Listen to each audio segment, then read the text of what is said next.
दोघे एकत्र आले होते तेव्हा दोघांनी म्हणजे एकत्र येऊन गळेभेट देखील केली आणि त्यानंतर कुठेतरी युतीच्या चर्चा पूर्णपणे थांबल्या होत्या. काही चर्चा आहे तुमच्या दृष्टीने ह्या युतीच्या चर्चा थांबल्या होत्या. युतीच्या चर्चा सकाळ संध्याकाळ करायची असतात का आणि त्या कुठे जाहीरपणे करायची असतात का?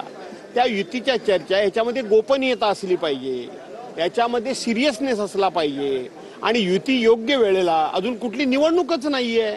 विधानसभा होऊन गेल्या, लोकसभा होऊन गेल्या, आता कुठलीही सध्या निवडणूक सुरू नसल्यामुळं तुम्हाला जरी वाटत असलं की ही युतीची चर्चा थांबली होती, परंतु सही बात सही वक्त. 20 वर्षानंतर मातोश्रीवर राज ठाकरे आलेले आहेत, काय सांगाल? आनंदाचा दिवस आहे, आनंदाचा दिवस आहे. खऱ्या अर्थानं 20 वर्षानंतर मध्यंतरी उद्धव साहेबांचं ज्यावेळेला एक ऑपरेशन झालं तेव्हा ते आले होते, परंतु त्याला देखील बराच कालखंड तेव्हा शिवसेना प्रमुख हयात होते आणि म्हणून 20 वर्ष या गोष्टीला होत आलेली आहेत.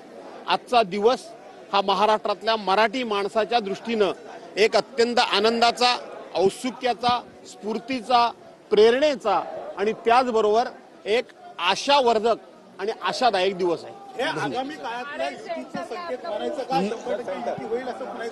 झाली युती झाली काय झालं बोललो मी लेट आलो. मात्र ज्या पद्धतीने हा सगळ्या भेटीगाठी वाढलेल्या आहेत, कुठेतरी दोन भाऊ एकत्र येतील की नाही असा देखील प्रश्न विचार केला जात होता. असं आहे की आपण जे म्हणता की या भेटीगाठी वाढलेल्या आहेत, हे दोन भाऊ एकत्र येतील की नाही ही जी शंका उत्पन्न केली जात होती, तुमच्या मनामध्ये जो काही संशय होता, या संशयाला आज पूर्णविराम मिळाला. हे दोन भाऊ एकत्र आले ही अत्यंत महाराष्ट्राच्या दृष्टीनं आनंदाची गोष्ट आहे. खालच्या कार्यकर्त्यांमध्ये मनोमिलन होईल याने वाटतं. नका काळजी करू त्याची जास्त तुम्ही, आम्ही आहोत, करू काळजी नका.